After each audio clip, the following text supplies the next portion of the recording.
आषाढी एकादशीच्या निमित्ताने अनाथ मुलांना फराळ वाटप करून शिवसेनेच्या वतीने अनोखी आषाढी एकादशी साजरी।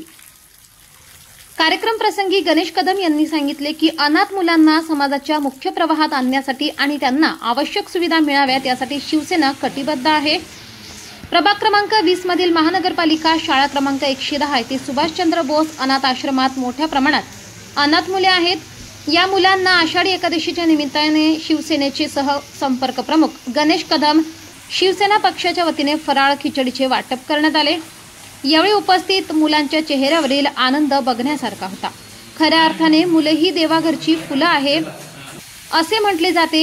याच मुलांच्या माध्यमातून साक्षात पांडुरंगाचे दर्शन झाले।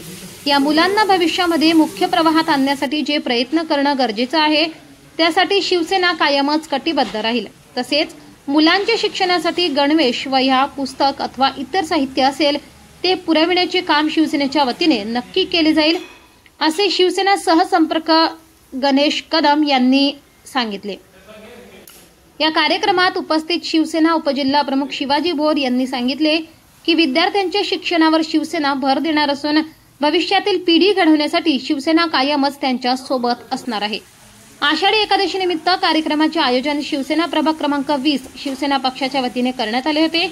यावेळी युवा सेना उपजिल्हा प्रमुख ओमकार चव्हाण, विभाग प्रमुख निलेश गुंजाळ, सिद्धेश विस्पुते, प्रसन्न कदम आदींसह मोठ्या संख्येने शिवसैनिक उपस्थित होते।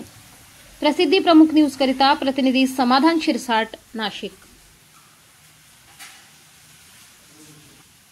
त्या माध्यमातून खऱ्या अर्थाने विठ्ठल रुक्माईचं दर्शन या मुलांच्या माध्यमातून आम्हाला सर्वांना झालेलं आहे। आपण सर्व बघत आहात की देशामध्ये, राज्यामध्ये भारतीय जनता पार्टी आणि शिवसेनेचं सरकार आहे आणि यामध्ये आदरणीय एकनाथजी शिंदे साहेब राज्याचे उपमुख्यमंत्री यांच्या मार्गदर्शनाखाली संपूर्ण शिवसेनेची वाटचाल सुरू आहे। शिंदे साहेब सांगतात की तळागाळापर्यंत शेवटच्या घटकापर्यंत जोपर्यंत पोहोचत नाही तोपर्यंत खऱ्या अर्थाने आपला विचार हा रुजत नाही आणि खऱ्या अर्थाने शिंदे साहेबांनी सांगितलंय की सामान्य जनतेचा आधार बांधा, सामान्य जनतेला न्याय द्या आणि खऱ्या अर्थाने येणारी उद्याची जी पिढी आहे, तरुण टिकला तर देश टिकेल, तरुण घडला तर देश घडेल असं आपण म्हणतो। परंतु एकनाथ शिंदे साहेबांनी सांगितलं की या तरुणांना खऱ्या अर्थाने बळ देण्याचं गरज आहे। यांच्या पाठीशी खंबीरपणे उभं राहण्याचं काम आपण केलं पाहिजे। यांच्या माध्यमातून आज शिवसेनेचे उपजिल्हा प्रमुख शिवाजीराजे भोर असतील, युवा सेनेचे उपजिल्हा प्रमुख ओमकार चव्हाण जी असतील आणि सर्व पदाधिकारी शिवसेनेचे या ठिकाणी उपस्थित आहेत। आपण बघत असाल की या माध्यमातून मुलांना या ठिकाणी मोफत शिक्षण दिलं जातं आणि त्याच माध्यमातून महानगरपालिका जी नगरविकास खात्याची साहेबांकडे आहे त्या माध्यमातून साहेबांनी या ठिकाणी मुलांची जबाबदारी ही शिवसेनेने घेतलेली आहे। यापुढे कुठेही कुठली मदत त्यांना लागेल, म्हणजे वह्या पुस्तकांची असेल, गणवेशाचे असेल किंवा इतर साहित्य असेल तर संपूर्णपणे या ठिकाणी शिवसेनेच्या वतीने त्यांना मोफत देणार आहोत एवढं या ठिकाणी सांगतो। रामकृष्ण हरी। आज आषाढी एकादशी निमित्त संपूर्ण नाशिककरांना शिंदे साहेबांच्या शिवसेनेच्या वतीनं त्यांना सर्वांना शुभेच्छा देतो।